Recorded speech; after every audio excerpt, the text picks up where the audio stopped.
Morning everyone. कैसे हैं आप लोग? उम्मीद है हमेशा की तरह बढ़िया होंगे, अपना और अपने परिवार वालों का ख्याल रखे होंगे। दोस्तों, साल 2020 का वक्त पूरा देश कोविड से जूझ रहा था। अस्पतालों में जाकर भी लोग मारे जा रहे थे। डॉक्टरों के पास इस बीमारी का कोई इलाज भी नहीं था। WHO से लेकर के अलग अलग देश के वैज्ञानिकों पर दुनिया की नजरें टिकी हुई थी, इस उम्मीद में कि कैसे भी करके इंसानों पर आई इस आफत का इलाज मिल जाए। WHO परेशान, भारत के वैज्ञानिक परेशान, बड़े बड़े सीनियर डॉक्टर और नर्स परेशान, चारों तरफ अफरा तफरी और डर का माहौल। लेकिन इसी बीच योग बाबा गुरु रामदेव प्रकट होते हैं, एक प्रेस कॉन्फ्रेंस बुलाते हैं और दावा करते हैं कि यह भारत के लिए बड़े गर्व की बात है कि बहुत सारी रिसर्च और मेहनत के बाद पतंजलि ने कोरोना का इलाज ढूंढ लिया है। इसके ट्रायल में 100% लोग सही हो रहे हैं। लोग पतंजलि की नई नई दवाई यानी कि कोरोनिल खरीदे। भारत में सबसे ज्यादा रिकवरी रेट है, सबसे कम डेथ रेट है और करोड़ों लोग जो संक्रमित होने के बाद भी स्वस्थ हुए हैं। अफरा तफरी के इस माहौल में बाबा रामदेव के इस दावे का डॉक्टरों ने विरोध करना शुरू कर दिया। लोग गुमराह न हो, इसीलिए सरकार को भी बीच में आकर कहना पड़ा कि ऐसा कोई डेटा नहीं है जो दिखाता हो कि इससे कोरोना का इलाज हो सकता है। सवाल यह है कि बिना किसी ठोस स्टडी के ही बाबा रामदेव ने कोविड के इलाज का दावा क्यों कर दिया था? कैसे झूठ और भ्रामक विज्ञापनों के दम पर बाबा रामदेव ने 40,000 करोड़ रुपए की कंपनी खड़ी कर ली? कैसे रामदेव की एक नहीं, दो नहीं, 10 नहीं, बल्कि 29 विज्ञापनों पर भ्रामक और फर्जी होने के आरोप लगते हैं? कैसे रामदेव ने भ्रामक विज्ञापनों से दूसरी कंपनियों को बदनाम किया, उन्हें कैंसर तक फैलाने वाला तक कहा? फिर कैसे खुद पतंजलि गाय घी के सैंपल में भी मिलावटें निकलती है?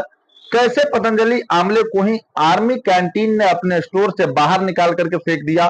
क्या वाकई पतंजलि प्रोडक्ट शुद्ध है या पूरी तरह से विश्वास करने योग्य है, या उनमें भी मिलावटें निकलती है? क्या ये स्टडी या कहें या घटिया कहें इनको, या एक तरह से कह सकते हैं कि ऑल गुड है? क्या है रामदेव पतंजलि मैगी के पीछे का विवाद की कहानी क्या है? आखिर क्या कारण था कि रामदेव से तंग आकर सुप्रीम कोर्ट को धमकी देनी पड़ती है कि या तो झूठ फैलाना बंद करो या हम 1-1 करोड़ रुपए का जुर्माना लगाने को मजबूर हो जाएंगे? कैसे आखिर साल 2009 में 163 करोड़ कमाने वाली कंपनी रामदेव की पतंजलि कंपनी साल 2010 में 317 करोड़, 2011 में 450 करोड़, 2012 में 849 करोड़, 2013 में 1110 करोड़ और 2014 में 2006 करोड़ और 15 में 5000 करोड़ और साल 2022 आते आते 4500 करोड़ का रेवेन्यू कमाने वाली कंपनी बन जाती है? कैसे रामदेव और पतंजलि कंपनी के निदान भ्रामक विज्ञापनों के दम पर इस देश के लोगों को मूर्ख बनाया? आइए जानते हैं आज के इस एपिसोड में। ये शुरुआत रामदेव की कोरोनिल दवाई से करते हैं। 23 जून 2020 के दिन बाबा रामदेव कोरोनिल दवाई लॉन्च करते हैं और दावा करते हैं कि बड़ी रिसर्च और ट्रायल के बाद उन्होंने कोविड का इलाज ढूंढ लिया है। यह भी कहा कि इसका सक्सेस रेट 100% है, जिसे इस दवाई को 7 दिन बाद पतंजलि के सभी स्टोर पर खरीदा जा सकता है। देश के अंदर दुनिया की इतनी बड़ी खोज हो गई, कमाल की बात है कि इसका स्वास्थ्य मंत्रालय और आयुष मंत्रालय को भी पता नहीं चलता है। सबसे बड़ी बात कि कोविड महामारी से निपटने वाली सरकारी नोडल कंपनी एजेंसी ICMR को भी कानो कान कोई खबर नहीं लगती है। आयुष मंत्रालय ने कहा कि मंत्रालय की अनुमति से कई आयुर्वेदिक दवाओं का कोरोना के इलाज में ट्रायल किया जा रहा है, लेकिन उनमें पतंजलि की दवा शामिल नहीं है। पतंजलि ने उनसे भी किसी तरह के ट्रायल की अनुमति नहीं ली। रामदेव के इस दावे ने आयुष मंत्रालय को सख्ते में डाल दिया। कुछ घंटे के भीतर ही आयुष मंत्रालय ने रामदेव की कोरोनिल के प्रचार पर रोक लगा दी और मेडिसिन से जुड़ी रिसर्च और कागजात दिखाने के लिए कहा। यहां यह बताना जरूरी है कि रामदेव की दवाई एलोपैथी नहीं है बल्कि आयुर्वेदिक थी और आयुर्वेदिक दवाई के लिए मामले में आयुष मंत्रालय से अनुमति लेने की जरूरत नहीं थी। लेकिन कोरोना के मामले में आयुष मंत्रालय ने 21 अप्रैल 2020 को ही एक पब्लिक नोटिस जारी कर दिया था कि कोरोना से संबंधित कोई भी रिसर्च किसी भी तरह से की जानी है, किस मेथड से की जानी है, यह सब आयुष मंत्रालय की निगरानी में किया जाएगा। लेकिन रामदेव ने आयुष मंत्रालय को अपनी दवाई के ट्रायल स्टडी के बारे में कोई जानकारी नहीं दी। आयुष मंत्रालय ने पतंजलि को यह कहा कि इस तरह के विज्ञापन पर रोक है इस तरह के विज्ञापन ड्रग एंड मैजिक रेमडीज कानून 1954 के तहत आते हैं। आयुष मंत्रालय के इस एक्शन के बाद रामदेव के सहयोगी पतंजलि के मालिक बालकृष्ण ने कहा कि मंत्रालय और उसके बीच में कम्युनिकेशन गैप हो गया है, इसीलिए उन्होंने कोरोनिल के ट्रायल से जुड़ी स्टडी मंत्रालय को भेज दिया। आयुर्वेद की दवाइयों के रिसर्च के मामले में जिस राज्य में रिसर्च की जा रही है उस राज्य के लाइसेंसिंग अथॉरिटी से दवा का लाइसेंस लिया जाता है। कोरोनिल के मामले में पतंजलि ने उत्तराखंड स्टेट लाइसेंसिंग अथॉरिटी से लाइसेंस लिया था, लेकिन इसमें सबसे बड़ी दिलचस्प बात यह है कि उत्तराखंड स्टेट लाइसेंसिंग अथॉरिटी ने भी कोरोना के इलाज की दवाई मानकर कोरोनिल को लाइसेंस नहीं दिया था। जब बाबा ने स्टंट मार दिया तब जाकर उन्हें खुद पता चला कि बाबा कोरोनिल को कोरोना का 100% दवाई करने वाली दवाई बनाकर बेच रहे हैं। दैनिक जागरण की एक खबर के अनुसार उत्तराखंड लाइसेंसिंग अथॉरिटी विभाग के लाइसेंसिंग अधिकारी डॉक्टर तेंद्र सिंह रावत का कहना है कि दिव्य फार्मेसी के नाम पर 12 जून को लाइसेंस जारी किया गया था। लाइसेंस में कोरोनिल वटी समेत 2 अलग अलग मात्रा वाली अस्थायी दवा को इम्यूनिटी बूस्टर बताकर दिया गया था। लाइसेंसिंग अधिकारी जो थे डॉक्टर जितेंद्र रावत ने आगे कहा कि अब कंपनी को नोटिस जारी कर पूछा जाएगा वह किस आधार पर इम्यूनिटी बूस्टर की दवाइयों को कोविड-19 की इलाज की दवाइयां बताकर बेच रही है। रामदेव द्वारा इम्यूनिटी बूस्टर कोरोनिल को कोरोना का इलाज करने वाली दुनिया की पहली एविडेंस बेस्ड आयुर्वेदिक दवाई बताई जाने वाली ऐलान करना ऐसे ही था जैसे मम्मी कहती है कि बेटा बादाम खाओ, यूपीएससी का एग्जाम निकाल लोगे, क्योंकि बादाम से शरीर में जान जाएगी, पढ़ने में मन लगेगा, इस तरह यूपीएससी का एग्जाम निकाल लोगे। बादाम खाना एक विद्यार्थी की सामान्य मदद कर सकता है, पर यूपीएससी निकालने का दावा करना पूरी तरह से एक फ्रॉड है, भ्रामक है और झूठ की कैटेगरी में आता है। रामदेव के इस स्टंटबाजी के कारण मद्रास हाईकोर्ट ने पतंजलि पर 10 लाख रुपए का जुर्माना लगाते हुए कहा कि पतंजलि और दिव्य योग मंदिर ट्रस्ट बार बार अपने बारे में यह प्रोजेक्ट करते रहते हैं कि 10,000 करोड़ की कंपनी बन चुकी है, लेकिन फिर भी वो कोविड के कारण लोगों में डर फैलाने और पैनिक का लाभ उठाना चाहती है और उसे एक्सप्लॉइट करना चाहती है। वो आम जनता में ऐसे प्रोजेक्ट कर रहे हैं जैसे कि उन्हें कोविड का इलाज ढूंढ ही लिया हो, जबकि उनकी कोरोनिल टैबलेट जुकाम, खांसी और कोल्ड में काम आने वाली एक इम्यूनिटी बूस्टर भर है। कोविड का इलाज नहीं, कोरोना का इलाज ढूंढने का दावा रामदेव का पहला स्टंट नहीं था। रामदेव की कहानियां तो यहां से शुरू होती है, लेकिन आगे की कहानी सुनने से पहले आपसे एक छोटा सा अपील है कि हम यहाँ देखते हैं कि आप में से बहुत सारे ऐसे लोग हैं जो हमारी वीडियो तो देखकर चले जाते हैं लेकिन चैनल को सब्सक्राइब करना भूल जाते हैं। आपके सब्सक्राइब करने से एक पैसा भी नहीं लगेगा, लेकिन यह हमारे चैनल के लिए बेहद जरूरी है। आपका सपोर्ट ही हमारा एक तरह से पेमेंट है, इसीलिए चैनल को सब्सक्राइब कर दीजिए और वीडियो को लाइक कर दीजिए। इस वीडियो को देखने के बाद शेयर तो कर ही देंगे, यह तो मेरी मेहनत का फल है, इसीलिए एक इनाम की तरह समझूंगा। अब आगे की कहानी। रामदेव ने सिर्फ झूठ नहीं फैलाया, उनकी दवा जो थी कोविड का इलाज कर देती है, बल्कि अपने इस दावे पर विश्वास दिलाने के लिए यह झूठ भी फैलाया कि विश्व स्वास्थ्य संगठन यानी कि WHO ने भी उनकी दवा को मान्यता दे दी है कि पतंजलि दवाई कोरोना का इलाज कर सकती है। बाबा के इस दावे को बिना जांचे ही टीवी चैनलों और वेबसाइट पर चलाया जाता है। आम जनता में बाबा ने मैसेज दे दिया कि बाबा रामदेव को ही ऐसे ही बिना बात के कुछ लोगों के द्वारा टारगेट किया जाता है और आज कोरोनिल को WHO ने भी मान्यता दे दी है। रामदेव ने दावा किया कि इसमें पतंजलि कंपनी का ही गौरव नहीं बल्कि भारत और भारत का योग विद्या और पुरातन चिकित्सक का भी पूरा दुनिया भर में डंका बज रहा है। उसमें एक और मॉडर्न मेडिकल साइंस की भूमिका है और उसमें बहुत बड़ी भूमिका उसमें हमारे एसेट्स की साइंस की का भी योग आयुर्वेद की भी है। लेकिन बाबा रामदेव का ये स्टंट भी झूठ निकलता है। भारतीय टीवी मीडिया और सोशल मीडिया पर रामदेव और उनके समर्थकों द्वारा फैलाए जा रहे झूठ से परेशान आकर खुद विश्व स्वास्थ्य संगठन यानी कि WHO को बयान देना पड़ता है कि हमने कोरोना के इलाज के लिए किसी भी दवाई को अभी तक कोई मान्यता नहीं दी है। सवाल यह है कि रामदेव को यह साहस कहां से आया कि वो इतना बड़ा झूठ टीवी चैनलों पर बोल सके। रामदेव अगर इस देश के लोगों से प्यार करते हैं तो उन्हें गुमराह कैसे कर सकते हैं और उन्हें झूठ कैसे बोल सकते हैं। एक सन्यासी ने अपनी कंपनी का प्रोडक्ट बेचने का इतना लालच कैसे हो सकता है। साल 2015 के सितंबर के महीने में जब पूरा दिल्ली डेंगू जैसी बीमारी से लड़ रहा था, दर्जनों लोग मारे जा रहे थे, अस्पतालों में जगह नहीं मिल रही थी, तब भी रामदेव ने एक प्रेस कॉन्फ्रेंस करके सनसनी फैलाई थी कि उनके पास डेंगू का इलाज है और जड़ी बूटियों से डेंगू का इलाज किया जा सकता है। रामदेव ने कहा कि एलोवेरा, पपीते के पत्ते और अनार का जूस पीने से डेंगू से मुक्ति मिल जाएगी। रामदेव एलोपैथी और हमारे डॉक्टरों का सिर्फ विकल्प ही नहीं, पेश नहीं करते, बल्कि डॉक्टरों और मॉडर्न साइंस पर कमेंट करने में भी पीछे नहीं हटते। रामदेव ने कहा कि दिल्ली की सरकार डेंगू के उपचार में नाकामयाब हो रही है। डेंगू के लिए मेडिकल साइंस में कोई कारगर उपचार नहीं है। मेडिकल साइंस से ऊपर खुद को खड़ा करते हुए रामदेव ने कहा कि उन्होंने डेंगू, स्वाइन फ्लू, चिकनगुनिया को लेकर के लंबा अनुसंधान किया है और उसके बाद ही वैज्ञानिक नतीजों के साथ ही वो प्रेस कॉन्फ्रेंस कर रहे हैं।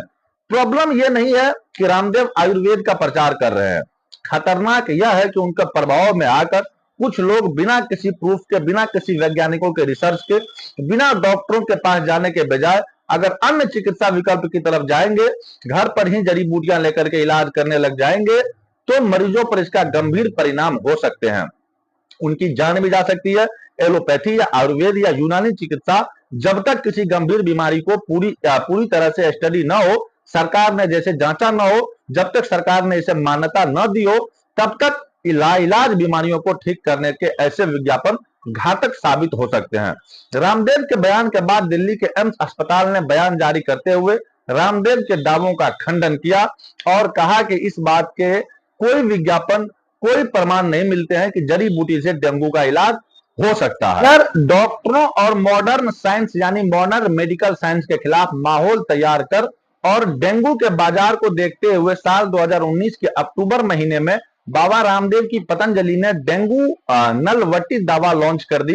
बाबा रामदेव का ये पुराना तरीका है, पहले डॉक्टरों और मेडिकल साइंस पर नकारात्मक कमेंट करना, उन्हें किसी विशेष बीमारी के इलाज में असफल बताना, अमेरिका और यूरोप जैसे पश्चिमी देशों को बेवकूफ बताने के बहाने डॉक्टरों और एलोपैथी चिकित्सा पद्धति के खिलाफ माहौल बनाना और आयुर्वेद और प्राचीन भारत की चिकित्सा की अति प्रशंसा कर देना, जड़ी बूटियों के नाम पर बताना और फिर अपनी एक दवा लॉन्च कर देना, यह कहना कि हमारी इस दवा के लिए सैकड़ों रिसर्च पेपर छपे हैं, लाखों लोग सही हुए हैं, एविडेंस बेस्ड मेडिसिन है, और फिर पतंजलि की नई मेडिसिन बेचना शुरू कर देना, यह रामदेव का पुराना तरीका है, ताकि लोग डॉक्टरों को छोड़ रामदेव की दवाइयां खरीद सके।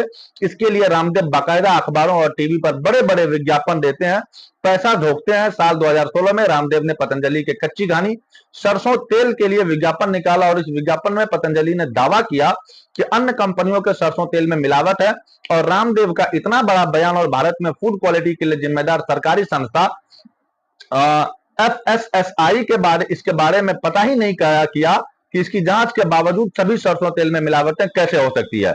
आखिर यह सवाल तेल कंपनियों की से ज्यादा तो सरकारी संस्थाएं ASFI या फिर रामदेव जनता के मन में फैली अफवाहों को ही चतुर होता से बढ़कर अपने सरसों का तेल बेचना चाहता है।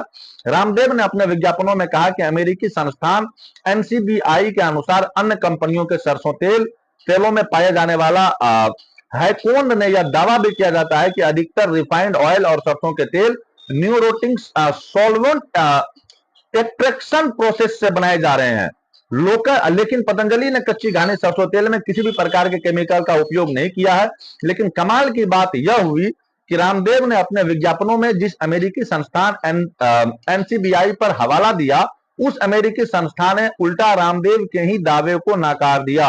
रामदेव के इस भ्रामक विज्ञापन के बाद तेल उद्योग से जुड़ी संस्था यानी कि solvent extractor association of India यानी कि SSFI के यहाँ रामदेव की शिकायतें दर्ज करा दी। इस शिकायतें के पत्र में SCA ने कहा कि हैक्सन सॉल्वेंट अट्रैक्शन की प्रतिक्रिया वेल रिकॉग्नाइज्ड प्रोसेस और इससे खुद भारत सरकार ने regulation of the food safety and standard 2011 के तहत मान्यता दे रखी है। SCA ने भारत के विज्ञापनों की गुणवत्ता पर नजर रखने वाली संस्था advertisement standard council of India यानी कि SCI के यहाँ भी पतंजलि के विज्ञापनों की शिकायतें दर्ज कराई और इसके बदले ASCI ने कहा कि विज्ञापनों में मिनरल ऑयल को कैंसर करने योग्य बताना झूठा और भ्रामक है। इससे भी इंटरेस्टिंग बात यह है कि रामदेव अन्य कंपनियों के सरसों के तेल की जो मिलावटें बता रहे थे और अपने सरसों के तेल को शुद्ध बता रहे थे, उसी पतंजलि के तेल के 5 सैंपल में से 5 के 5 फेल निकलते हैं। इंडिया टुडे वेबसाइट की जून 2021 की एक खबर के अनुसार राजस्थान के अलवर स्थित food safety and standard authority laboratory में पतंजलि के सरसों के तेल के 5 सैंपल तब स्टैंडर्ड लेवल पे छा गए, यानी घटिया किस्म के पाए गए। पतंजलि के केश क्रांति तेल के मामले में भी यह पैटर्न देखने को मिलता है। इकोनॉमिक्स टाइम अखबार की एक खबर के अनुसार विज्ञापनों पर नजर रखने वाली एजेंसियां एएससीआई ने पतंजलि केश क्रांति तेल के विज्ञापन को मिसलीडिंग यानी गुमराह करने वाला पाया। एएससीआई के अनुसार अपने विज्ञापन में जो क्लेम पतंजलि कंपनी ने किए हैं उसे साबित करने के लिए पतंजलि कंपनी के पास कोई सबूत नहीं है। कंपनी जो दावा करती है अपना प्रोडक्ट केश क्रांति 2 मुंह बालों को सफेद और बाल झड़ने की समस्या का इलाज कर सकता है, इससे कंपनी के पास क्लिनिक एविडेंस है ही नहीं। इसमें भी इंटरेस्टिंग बात यह है कि पतंजलि केश क्रांति ने नेचुरल हेयर ऑयल के विज्ञापन में यह दावा किया कि अन्य कंपनियों की ब्रांड मिनरल ऑयल यूज करती है जिसमें कैंसर होने के चांसेस होते हैं। एएससीआई ने पतंजलि के इस दावे को भी भ्रामक और झूठा पाया। अब आप समझ रहे होंगे कि एकाध विज्ञापन की बात है कि एकाध गलत हो जाती है, हर आदमी से हो सकती है, लेकिन ऐसा एक बार नहीं, 2 बार नहीं, करीब 5 बार और 10 बार नहीं, बल्कि रामदेव के 29 विज्ञापनों पर भ्रामक और गलत जानकारी देने के आरोप लगते हैं। केरल के प्रसिद्ध डॉक्टर केवी बाबू ने केरला ड्रग्स कंट्रोल डिपार्टमेंट में रामदेव के 29 ऐसे विज्ञापनों की शिकायतें दर्ज कराई जो जनता को मिसलीड करती है, सच्ची जानकारी नहीं देती। दरअसल रामदेव के ऐसे विज्ञापन देखे गए हैं जिनमें रामदेव ने हाई ब्लड प्रेशर और डायबिटीज जैसी बीमारियों को भी सही करने का दावा किया है, जबकि drugs and magic remedies act 1954 के तहत यानी डीएमआर एक्ट के तहत हाई ब्लड प्रेशर और डायबिटीज जैसी लाइलाज बीमारियां समेत अन्य कुछ विशेष बीमारियों के इलाज से जुड़े विज्ञापनों पर रोक लगा रखी है। इस एक्ट के अनुसार कोई भी कंपनी या व्यक्ति इन कुछ विशेष बीमारियों को ठीक करने का फर्जी विज्ञापन नहीं चला सकता है, जबकि सरकार के पास ये अप्रूवल हो न जाए जब तक कि। रामदेव के फर्जी विज्ञापनों को दर्ज करवाने वाले डॉक्टर केवी बाबू ने टेलीग्राफ में बताया कि मेरी शिकायतों को 18 महीने बीत जाने के बाद भी न तो केंद्र सरकार के आयुष मंत्रालय ने और न उत्तराखंड सरकार के रामदेव के मिसलीडिंग एड्स को रोकने के लिए प्रयास किया। इस कारण मुझे केरल ड्रग्स डिपार्टमेंट के फ्रेश शिकायतें दर्ज करानी पड़ी। डॉक्टर केवी बाबू की शिकायतें और डीएमआर एक्ट के तहत कुछ विशेष बीमारियों को ठीक करने वाले विज्ञापनों पर रोक लगाने के पीछे लॉजिक यह है कि इन बीमारियों से जूझने वाले लोग दरअसल इनके विज्ञापन से परेशान हो चुके होते हैं। इनका चूंकि इलाज नहीं है, वो इसीलिए डॉक्टरों से हारने थकने के बाद वो अन्य विकल्प की तलाश में लग जाते हैं और कई बार वो तांत्रिक और नीम हकीमों के पास भी पहुंच जाते हैं या झोला छाप डॉक्टरों के पास भी पहुंच जाते हैं। वैसे में यह एक्ट इन फर्जी विज्ञापनों पर रोक लगाते हैं जिनकी अनुमति सरकार नहीं देती है और ऐसे फर्जी लाइलाज बीमारी की कोई मदद नहीं करता है सिवाय पैसे ठगे जाने का। लेकिन यह सवाल यह है कि जिन बीमारियों का इलाज मेडिकल साइंस नहीं ढूंढ सकी, वैज्ञानिक नहीं ढूंढ सके, आखिर रामदेव ने उन बीमारियों के इलाज के भ्रामक विज्ञापनों के माध्यम से अपने ही देश के लोगों को मूर्ख क्यों बना रहे हैं? लोग ठगे जाएंगे। रामदेव के मॉडर्न मेडिसिन सिस्टम के खिलाफ विज्ञापनों के कारण डॉक्टरों की संस्था इंडियन मेडिकल एसोसिएशन यानी कि आईएमए ने रामदेव के खिलाफ सुप्रीम कोर्ट में याचिका दायर की। आईएमए की याचिका पर सुनवाई करते हुए सुप्रीम कोर्ट ने रामदेव को फटकार लगाते हुए कहा कि अगर रामदेव आगे भी भ्रामक विज्ञापन देते रहेंगे तो हम उन पर ऐसे हर विज्ञापन के लिए 1-1 करोड़ रुपए का जुर्माना लगाने को मजबूर हो जाएंगे। हालांकि वर्तमान सरकार से अच्छे संबंध होने के कारण रामदेव पर कोई कार्रवाई नहीं होती। इससे पहले साल 2015 में भी रामदेव ने एक स्टंट किया था। साल 2014 में यूपीए सरकार के एक फूड इंस्पेक्टर संजय सिंह एक रूटीन रेड के लिए निकलते हैं। इस दौरान एक दुकान पर रखी मैगी की पैकेट पर उसकी नजर पड़ती है जिस पर लिखा था नो एडेज यानी कि मेडिसोशियन यानी ग्लूटामिट खाने पीने की चीजों में एमएसजी का इस्तेमाल स्वाद बढ़ाने के लिए किया जाता है। संजय सिंह ने मैगी का एक पैकेट उठाया और गोरखपुर स्थित सरकारी लैब में टेस्ट के लिए भेज दिया। कुछ हफ्ते के बाद जब रिजल्ट आया तो मैगी में एमएसजी पाया जाता है। इसके बाद जून 2014 में मैगी के सैंपल पश्चिम बंगाल राज्य के कोलकाता में स्थित सेंट्रल फूड लेबोरेटरी में भेजे जाते हैं। करीब ठीक 1 साल बाद अप्रैल 2015 में कोलकाता की लैब के रिजल्ट आ जाते हैं। रिजल्ट में आता है कि मैगी बनाने वाली जो कंपनियां जितने भी एमएसजी का दावा करते हैं, मैगी उनमें से 1000 गुना एमएसजी पाई गई है। इस खबर से मैगी बनाने वाली कंपनी को ब्लैक फूड पर ला दिया।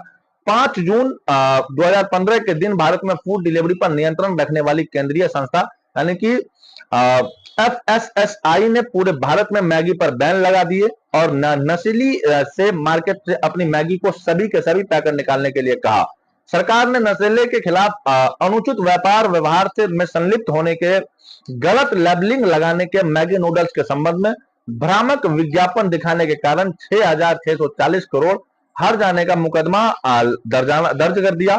मैगी की अनुपस्थिति में मौके का फायदा उठाते हुए नवंबर 2015 में रामदेव ने पतंजलि नूडल्स लॉन्च कर दी। पतंजलि नूडल्स के 70 ग्राम के एक पैकेट की कीमत रखी जाती है 10 रुपया, लेकिन रामदेव के इस स्टंट ने भारत में फूड क्वालिटी पर नियंत्रण रखने वाली सरकारी संस्था FSSAI को एक बार फिर चौंका दिया।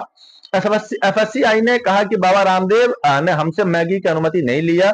इसमें भी इंटरेस्टिंग बात यह है कि इधर FSSAI कह रही है कि हमसे तो लाइसेंस ही नहीं लिया, उधर रामदेव के पतंजलि नूडल्स पर बाकायदा FSSAI का लाइसेंस नंबर भी छपा हुआ था।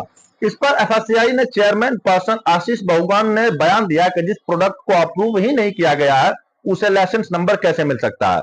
राज्य सरकार कैसे भी प्रोडक्ट के लिए मैन्युफैक्चरिंग लाइसेंस दे देती है, लेकिन इससे जरूरी है कि अप्रूवल FSSAI के द्वारा ही दिया जाता है। लेकिन जब पतंजलि आटा नूडल्स को अप्रूवल ही नहीं किया गया तो लाइसेंस नंबर कैसे मिल गया, नहीं जानता कि लाइसेंस कैसे मिला। रामदेव ने जो कोरोनिल मेडिसिन के मामले में लगभग वही पैटर्न मैगी के मामले में भी देखा जा सकता था। इसमें भी लापरवाही कहें या खुद पर विश्वास कहें कि अपनी जो चाहे अपनी मनमर्जी कर सकती है। सरकार अपनी है, अपना राज है, जब अपनी जनता को जितना भी मूर्ख बनाना है बना सकते हैं। यही थी हमारी आज की स्टडी। आई होप आपको समझ में आ गई होगी बाबा रामदेव का क्या उनका एक डार्क साइड है। आई होप वीडियो पसंद आई होगी। वीडियो अगर पसंद आए तो वीडियो को लाइक कीजिएगा। चैनल पर अगर नए हैं तो चैनल को सब्सक्राइब कर बेल आइकन जरूर प्रेस कर दीजिएगा। बाकी मिलते हैं इसी तरह के किसी और वीडियो में नए टॉपिक के साथ। तब तक के लिए जय हिंद, जय भारत।